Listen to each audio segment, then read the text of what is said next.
9:08, estem de tornada en la tertúlia. Recorden que ens acompanyen avui durant este temps els periodistes Violeta Tena, Dolf Beltrán i Juan Nieto. I en este punt saludem Maria Josep Amigó, que és la vicepresidenta de la Diputació de València, presidenta del Consorci de Bombers de la província de València. Senyora Amigó, molt bon dia, benvinguda. Hola, molt bon dia, Clara. Com que vostè és presidenta també del Consorci de Bombers de València, volem preguntar-li en estos dies per en primer lloc per aquest incendi que estem pendents des de diumenge, el que crema a venta del Moro. Vostè ha estat allí. Quina és l'última hora que ens pot acostar d'este foc? Bé, doncs l'última hora són bones notícies. Al llarg de la nit l'incendi ha estat estable, el perímetre no ha variat, no ha hagut cap susto dins de la zona afectada, i la meteorologia també ha estat favorable durant tota la nit i també al llarg del matí. Així que sembla que de moment podem dir que la cosa està estable i a veure si al llarg del matí el podem donar per estabilitzat, que ja seria una molt bona notícia. Este matí ens hem despertat amb un altre foc, en este cas ha sigut en una planta de reciclatge d'Alginet. Quina és l'última hora també que ens pot acostar des d'allí? L'incendi al Xinès sembla que també està controlat. La veritat és que crec que és molt d'agrair com se treballa des del Consorci Provincial de Bombers i bé, això és cada dia. Cada dia tenim algun ensurt, però sí que és cert que els incendis forestals ens preocupen doblement, clar, perquè afecta les nostres muntanyes. En els últims mesos, de fet, hi ha hagut canvis significatius que afecten també les persones que lluiten contra els incendis. Les brigades que formaven part d'Ivalterra s'han integrat en el Consorci. Com ha sigut aquest procés? Bé, la veritat és que el procés és un procés que ve de lluny, perquè nosaltres ja en l'any 2018 vam anunciar el tancament controlat de l'empresa pública de la Diputació d'Ivalterra, que com sabeu és una empresa que ve des de fa molts anys, de l'època del PP, i clar, ha sigut un complex molt costós, perquè un període molt costós, primera perquè també han pillat els anys de la pandèmia, el que ens ha impedit a lo millor treballar al ritme que volíem, però també estàvem ahí pendent que és una qüestió que per qüestions jurídiques serà molt complexa. Nosaltres volíem que els drets dels treballadors de Ivalterra, per supost, estigueren sempre protegits, i així ho hem fet finalment. I clar, el més lògic era que les brigades del Consorci, que ja treballaven juntament amb els bombers, passaren a ser part del Consorci Provincial de Bombers. És que ara ja les diguem brigades del Consorci, per això ja no diguem brigades de Ivalterra, són les brigades del Consorci, i la veritat és que és lo seu, perquè les brigades es dediquen a la prevenció,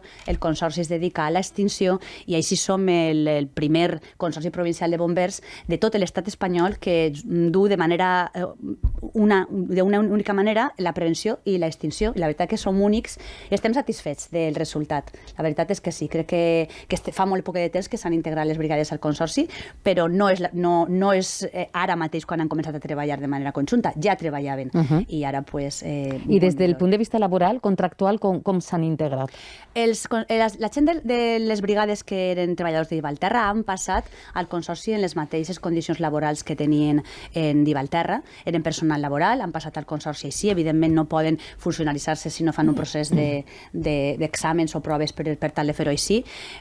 Vàrem fer un ERO voluntari, la gent que va voler per jubilar-se, se va acollir a este ERO, i la gent que va voler seguir ha seguit en les condicions que tenia. Sempre intentarem millorar les condicions laborals, evidentment, dins de les nostres possibilitats, i anar traient places de manera que les persones que entren ja siguen personal del Consorci directament. Però que s'han respectat totes les condicions laborals que tenien. Ho ha apuntat vostè, este procés de dissolució de Ivalterra no ha sigut fàcil. Com a vicepresidenta de la Diputació i com a portaveu de Compromís, està satisfeta de com s'ha dut a terme? Sí que estic satisfeta, perquè la veritat és que és una qüestió que jo crec que duiem més de 4 anys treballant en ella. La veritat és que no ha sigut fàcil, és un tema complex, sobretot per el tema jurídic. I com ho fèiem? Li han pegat moltíssimes voltes a la qüestió de com es feia, i finalment van trobar que el més correcte era dissoldre l'empresa, i els treballadors que passaren, una part molt poca, han passat dins de la Diputació, a la Diputació. La majoria dels treballadors eren els brigadistes, i els brigadistes han passat al Consorci, Per a mi, com a responsable, a més del Consorci, és una satisfacció. Hem passat a tindre de 850 treballadors a 1.500. La veritat és que és una responsabilitat molt gran, però crec que va funcionar molt bé. El personal del Consorci Provincial de Bombers està molt satisfet també en el fet de que les brigades formen part del Consorci, i els brigadistes també estan satisfets, primer, de formar part del Consorci i també de llevar-se aquest lastre que portaven damunt de ser de l'empresa pública Imelsa, després d'Ivalterra, que semblava que sols era notícia per males notícies. Crec que ja està bé, i que la veritat és que els degam a aquests treballadors i treballadores un reconeixement, perquè ells han fet la seva tasca sempre i no són responsables de lo que ha passat políticament, i crec que ho agrairan, el fet de ser ara responsables també i estar en el Consorci. I este procés s'ha fet sempre en la unanimitat de tots els sindicats dels treballadors. Crec que això és important de ressaltar. Vull dir que també ha sigut una empresa externa la que s'ha encarregat de la liquidació, no hem participat els polítics de la Diputació, ha sigut una empresa la que ha gestionat tota la liquidació d'Ivalterra, i la veritat és que crec que ara que ja vam fer farà 15 dies en l'última junta d'Ivalterra per tal de liquidar-la definitivament, bueno, a mi me van caure les llàgrimes quan vam acabar aquesta junta, perquè crec que ha estat un procés llarg, costós, amb una pandèmia pel mig, però ja està. Vostè és, a més, també responsable de l'àrea de medi ambient de la Diputació, i un dels plans més importants que estan en marxa en aquest departament és el Reacciona. Sí. En quin punt està este programa de subvencions? Bueno, jo del Reacciona em permeteu que vos diga que estic especialment satisfeta, perquè quan vaig entrar a ser responsable de l'àrea de medi ambient en el 2019 vam pensar que en aquesta situació que tenim d'emergència climàtica, de canvi climàtic, teníem que posar a l'abast dels municipis ferramentes per tal de que pogueren ajudar a mitigar i lluitar contra el canvi climàtic. Així que el Reacciona és el segon pla de subvencions i ajudes de la Diputació després del pla d'inversions, que és el que més diners repartís entre els municipis, que repartim més de 22 milions d'euros anuals, i el que fem és intentar posar a l'abast dels municipis subvencions per tal de gestionar l'aigua, que la veritat és que ha sigut una de les grans abandonades durant tota la història, els claveguerams i el cicle integral de l'aigua, la gestió de residus domèstics, és molt important que la gent aprenga també, la mobilitat sostenible, tenim en plan projectes de vies ciclopeatonals, entorns escolars segurs, també la millora dels espais naturals. Els espais naturals, la veritat és que han estat també molt abandonats, i en l'època de pandèmia ens hem donat compte de lo important que era tindre un bon espai natural en el nostre municipi per tal de poder ir a passejar quan ens deixaven, i també el tema de passar-se a les energies renovables. Nosaltres hem estat ahí impulsores també de que els municipis s'impliquen, per exemple, en les comunitats energètiques locals. Fa poc vàrem presentar una guia per tal de que ajudar els municipis en els tràmits administratius i burocràtics per a instal·lar comunitats energètiques locals. Crec que tenim que tendir cap ahí, és importantíssim, i una de les subvencions també estrella del Reaccionar és la gestió forestal, els diners que donem als municipis que tenen massa forestal per tal de que puguen fer una bona gestió forestal per evitar, en la mesura del possible, incendis. Ahir en parlàvem justament amb un responsable de Greenpeace d'aquest assumpte. Sobre l'Institut Alfons el Magnànim hi ha un objectiu per ampliar el seu abast i que pugui ser autonòmic. En quin punt es troba aquest projecte? Bueno, la veritat és que estem en converses en la Conselleria. Ahir mateix jo tenia una reunió amb el secretari autonòmic, en Ximo López, però no vas poder anar, vas tenir que cancel·lar la reunió perquè vas tenir que anar-me a Venta del Moro, que l'incendi era més greu. I bueno, la veritat és que sí que ens agradaria moltíssim que, si pot ser esta legislatura i la voluntat per part de la Conselleria està, la institució Alfons el Magnànim passi a ser d'abast de país. Varen parlar, a més, en les altres administracions més grans del País Valencià, i tots van mostrar la seva voluntat d'entrar-ne a formar part. Vull dir, les diputacions, ajuntaments més grans, i la veritat és que pensem que té que ser així. La tasca que s'està fent des del Magnànim no pot quedar només dins de la província. Mai hem treballat com una institució provincialista, sempre treballem com una institució d'àmbit de país, però sí que ens agradaria que la responsabilitat màxima de la institució el Magnànim fora de la Conselleria. El seu partit, Compromís, s'ha sumat a una petició en relació a l'Imserso. Sí. Plantegen que s'han de canviar les condicions i incrementar el cost. Pensa que és una opció raonable? A veure, jo crec que en les circumstàncies que estem sí que és una opció absolutament raonable, sempre tenint en compte que aquestes condicions que canvien siguen per a evitar la precarietat en els treballadors. Nosaltres sempre considerem que el que no és correcte és que els treballadors de l'hostaleria, en aquest cas, tinguen una situació precària i temporalitat. Si aquestes ajudes van també reforçant el tema de que els treballadors puguen ser treballadors continus, pues, que no tinguen les condicions laborals siguin les més adequades i que això també no redunde en que el turisme siga de pitjor qualitat, evidentment crec que tenim que prestar uns serveis de qualitat i que els treballadors estiguen, per supost, en les condicions que toquen, no precaritzats.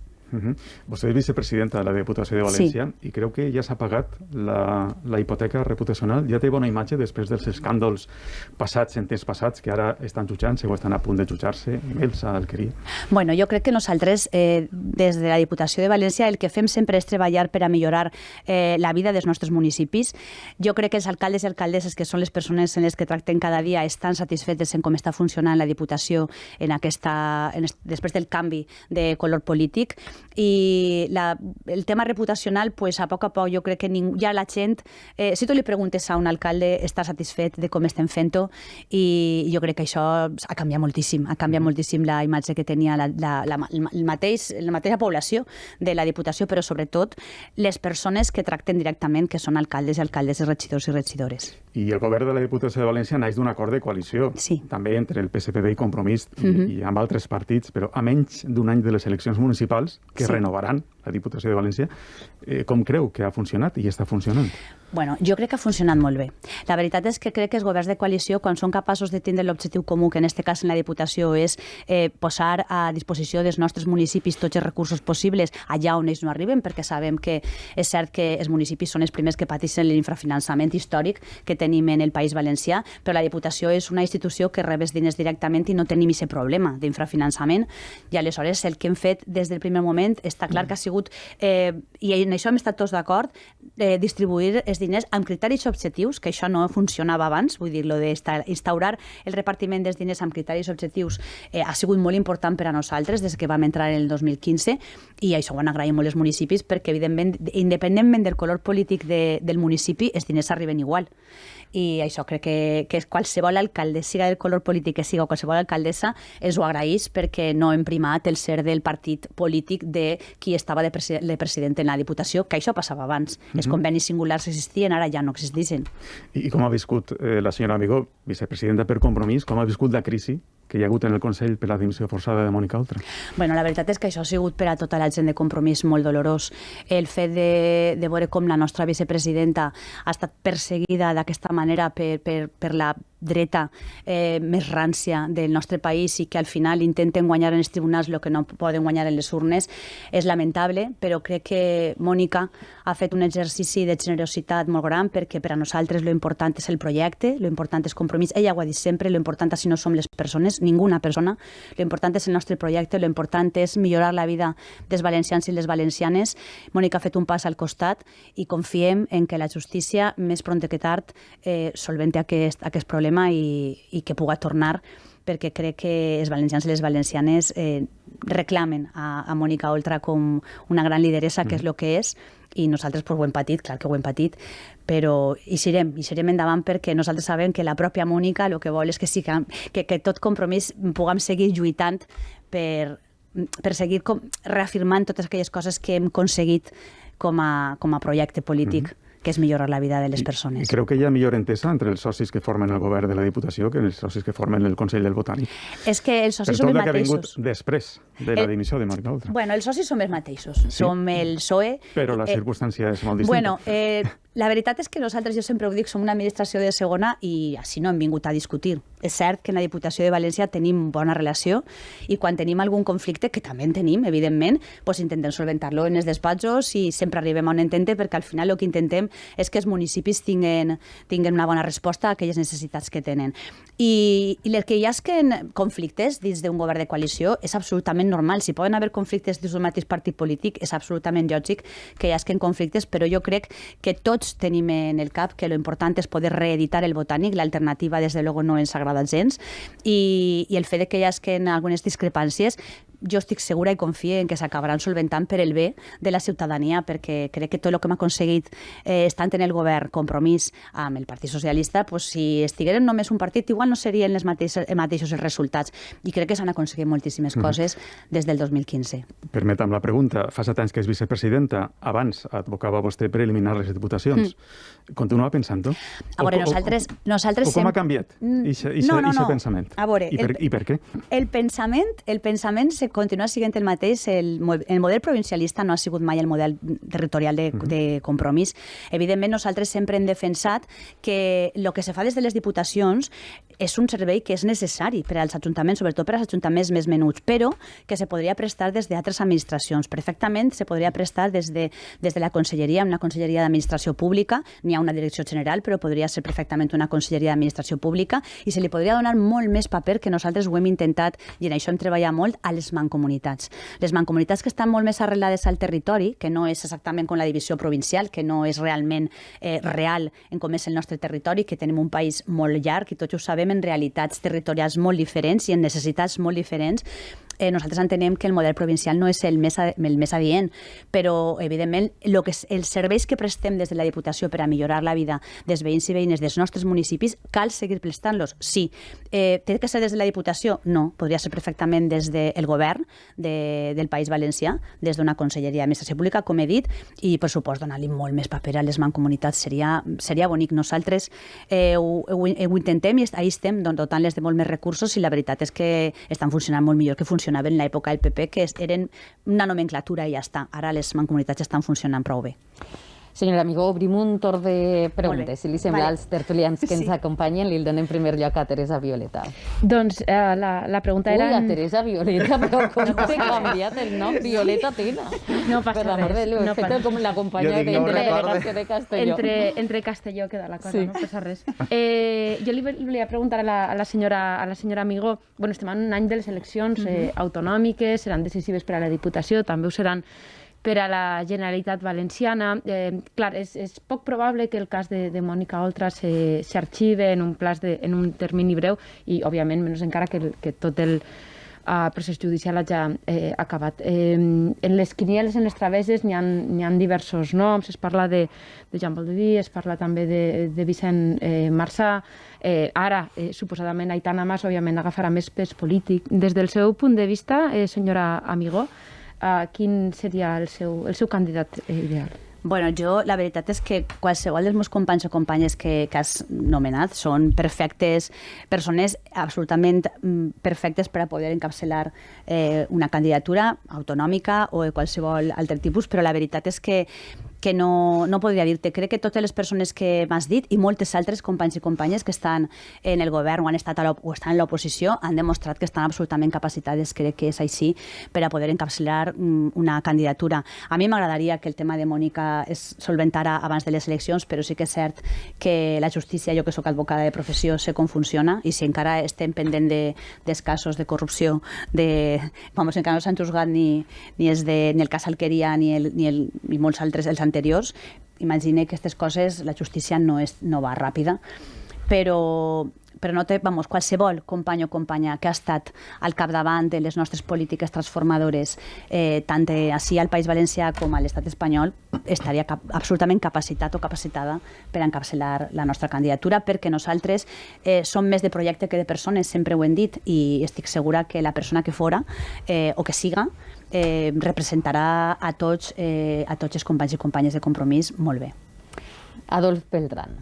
Jo crec que, a veure, sobre el tema de les diputacions m'interessa, no sé, a mi sempre me venen les diputacions una imatge que és una vegada en un poble de l'interior de Castelló, de sobte un dia apareix un camp de futbol i dius, sí, camp de futbol? Sí, és que l'ha pagat la Diputació, no? Camp de futbol que no hi havia gent en el poble suficient per fer ni un equip ho dic perquè és un poc aquesta imatge, no? O allò famós de les instal·lacions en gespa artificial. Vostè ha de posar gespa artificial i, a més, l'ha de financiar en un crèdit de determinada entitat bancària o les llums LEDs, no? Sí. Aquesta és la imatge que hi ha un poc de la Diputació del seu pitjor moment, per dir-ho així, no? Però clar, això veïs també a un criteri, a una qüestió, i és que la Diputació és un organisme que té diners per repartir, diguem-ho d'una manera molt generalitzada. Molt clara. El que té són diners per a repartir, no? Ahir ha canviat la manera de repartir, això està clar. Però després hi ha un altre element, i és el de que, per exemple, el Magnànim és un exemple, té unes competències impròpies, que es diuen impròpies perquè són competències que no pareix que tinguin sentit en mans d'un organisme com la Diputació. La sensació és que no hi ha manera de treure's la pasta de les mans, parlant vulgarment. És a dir, no hi ha manera de que aquestes competències impròpies acaben en mans de transferir pròpies, les competències impròpies. En mans de impròpies. qui sí que serien pròpies, no? Sí. Portar ja, diguem, són 2 mandats, ja estem acabant el segon, no? Anem a veure. Sí que és cert que el tema dels convenis singulars, això que dius tu, eren convenis singulars i després subvencions teledirigides, que és el que nosaltres li diem, que era per a camps de futbol, i tot el món, encara que fora del poble més menut de la comarca, tenia que tindre el seu camp de futbol. Encara que no te fera falta, te feien un camp de futbol. Exacte, encara que no te fera falta o canviar les llums, i tots els pobles canviaven les llums. Això és l'època de Rússia, això és un horror que nosaltres vam viure quan vam entrar. Sí, vull dir, l'últim va ser rus abans del canvi de... Tenim exemples. Abans del canvi de govern. Això sí que s'acaba de manera definitiva, perquè nosaltres ara el que fem és repartir els diners, per exemple, en el pla d'inversions, i cada municipi, en la seva autonomia municipal, decidir on vol invertir els diners. Aleshores, ahir ja estem, d'alguna manera, intentant canviar, això ho hem canviat absolutament, el model d'aquesta diputació que tu estàs recordant, que repartia els diners de manera poc sense objectiva, i la veritat és que sobretot si tenies algun conegut, n'hi havia pobles que estaven forrats de diners, que és el que diuen altres pobles de la comarca.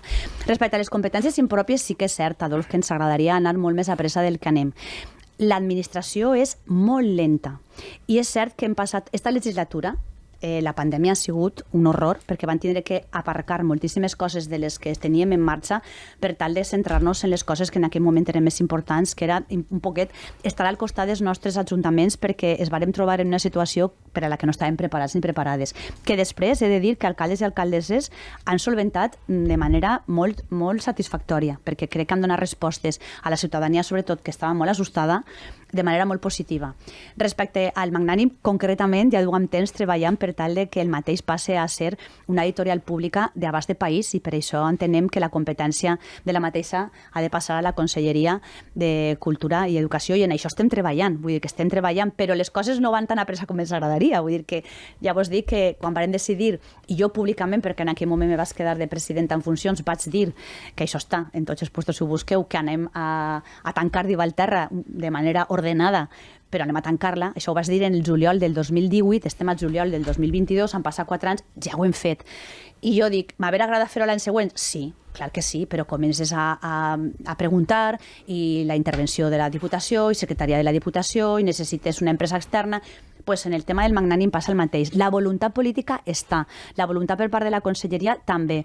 La resposta per part de la Diputació de Castelló, d'Alacant, de l'Ajuntament d'Alacant, de València, d'Elx, amb cridates més grans, tots ens han dit molt favorablement la proposta de que els agradaria també entrar a formar part d'un consorci, perquè faríem una espècie d'un consorci, que és la manera jurídica més fàcil per a fer-ho ràpid, però costa, tot costa. Però sí que és cert que tenim clar que n'hi ha competències. Després estem des de fa molt de temps, per exemple, te vaig a contar un exemple. El Palau de la Generalitat és propietat de la Diputació, era propietat de la Diputació. Ens ha costat, ara, després de 40 anys, hem pogut, per fi, dir-li a la Generalitat que aquest palau cedir-lo. Però es van trobar que una de les torres que hi havia, que no és original, estava en terreny que era terreny de l'Ajuntament de València. Aleshores, te fiques a intentar solventar un o dos problemes i tenís en 3. I aleshores, qualsevol cosa, aquest expedient per tal de cedir el Palau de la Generalitat a la Generalitat Valenciana i que no fora propietat de la Diputació, crec que estava 20 anys en marxa. I ha tingut que solventar-se ara. Vull dir que aquestes coses la gent potser no les sap, però el Palau de la Generalitat era propietat de la Diputació de València. Solventar aquests problemes d'una burocràcia i un moltíssim de temps que a mi mos encantaria. I això he de dir que la gent de Compromís ho tenim clar, però en aquest cas la gent del PSOE, que estem en la Diputació, també, que hi ha coses que estaria molt bé cedir-les. L'Hospital General, per exemple, que dius, què fa l'Hospital General si en propietat de la Diputació?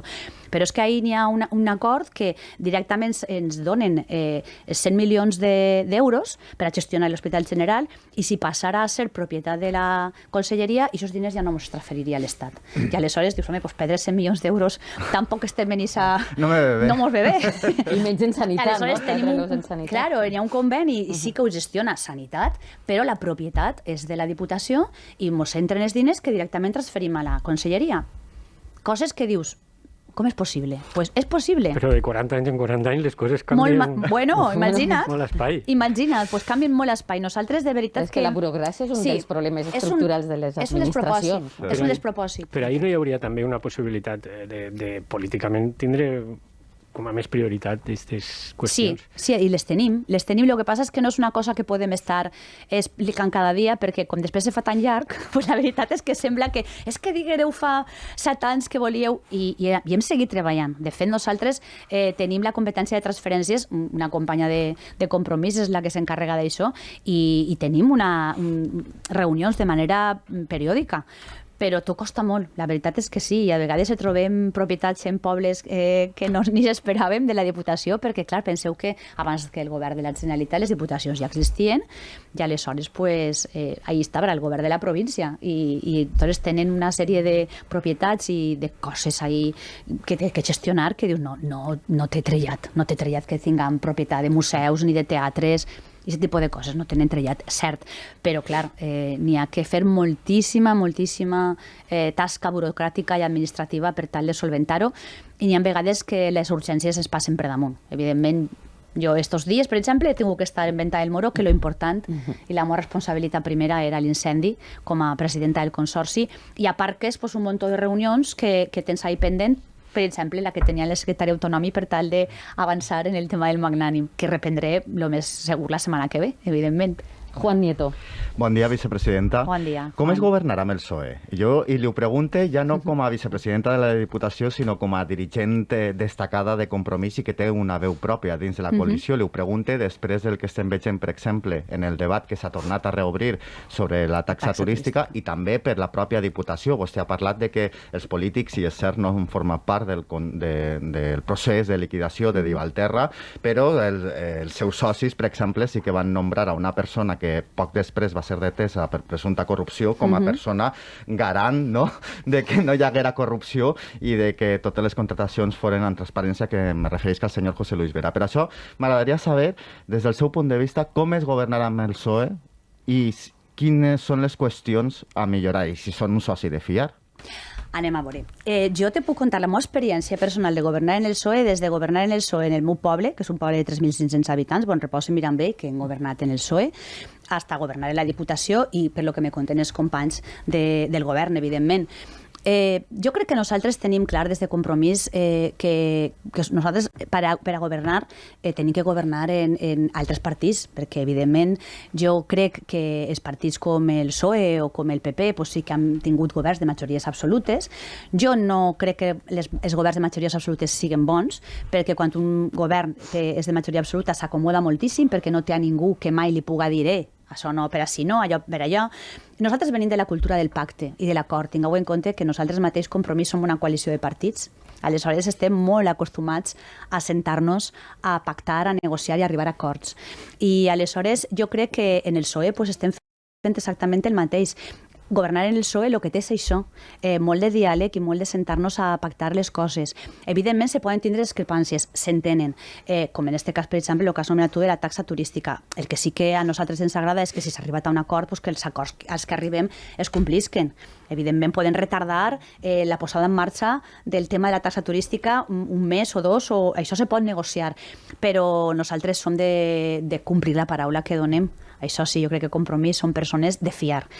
Que els PSOE són persones de fiar, jo per la part que em toca, penso que sí. O sigui, jo quan he governat en el Partit Socialista, en general no he tingut massa problemes. En la Diputació, quan alguna cosa no m'agrada, la dic. Me sento en el president i ho dic, i ell en mi. Vull dir, també és al contrari, també, perquè, a veure, nosaltres tampoc, si li pregunteu al PSOE, segur que vos dirà que algunes vegades també tenim les nostres coses. Però jo crec que el més important és pensar que allò que hem aconseguit governant Compromís amb el PSOE, i quan hem tingut altres socis en la Diputació també teníem altres socis la legislatura passada, ara no, ara només estem el PSOE i Compromís, però en el govern de la Generalitat sí que tenim també a Podem, i la veritat és que jo crec que això es fa grans, el poder sentar-nos a negociar.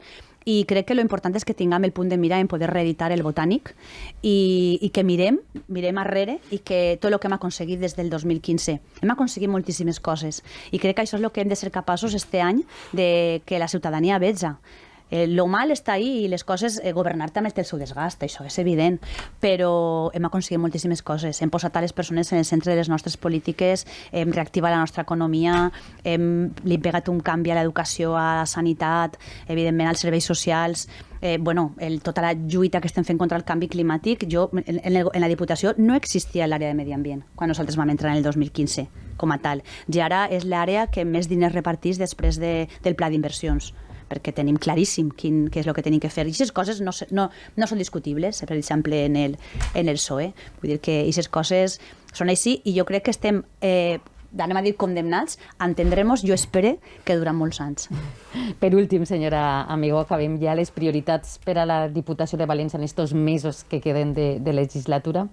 Bueno, pues la prioritat és continuar consolidant els projectes que vam encetar en el 2015, continuant treballant per als nostres municipis, escoltant els nostres alcaldes i alcaldesses i fent-los arribar amb criteris objectius aquests diners per a que ells en la seva autonomia municipal decidís que no volen invertir en el pla d'inversions, per exemple, i també lluitar en ells de la mà dels municipis contra el canvi climàtic. La veritat és que l'emergència climàtica és importantíssim que tinguem clar, per exemple, en l'estratègia Reacciona, que ha tingut una molt bona resposta, que se consoliden projectes com aquest i estar ahí acompanyant-los en aquelles necessitats que tinguen. Esperem no tindre un altre susto com la pandèmia i que puguem acabar amb més tranquil·litat la legislatura i el nostre objectiu, com no pot ser d'una altra manera, de la mà dels nostres municipis és millorar la vida de tots els valencians i valencianes.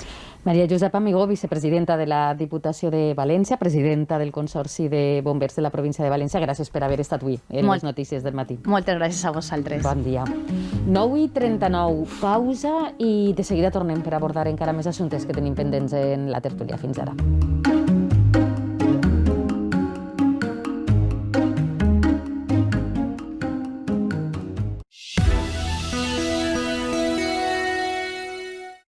Una cosa es que no quieras que unas vacaciones se terminen y otra que te cancelen el vuelo de vuelta. Gracias a OCU recuperé en mi último viaje el gasto del hotel más una indemnización que me correspondía por ley. En OCU nos avalan más de 45 años de experiencia defendiendo los derechos e intereses de los consumidores. Reclama con OCU. Llama gratis al 900-907-470. ¿Pero qué te ha pasado? No, que he estornudado fuerte. Divendres a la nit, Perdiendo el Norte. Soc la intel·ligència més avançada de l'univers. Conec les lleis de la física o el nom de les 17.000 espècies que viuen al Mediterrani. Però de què serveix tindre totes les respostes si un no és capaç de fer-se noves preguntes? Mamà, i si... Ciutat de les arts i les ciències. Un lloc per a descobrir. No todos los preservativos Durex son iguales.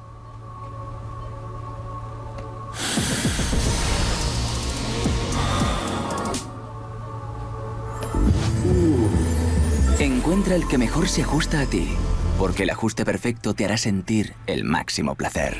Durex.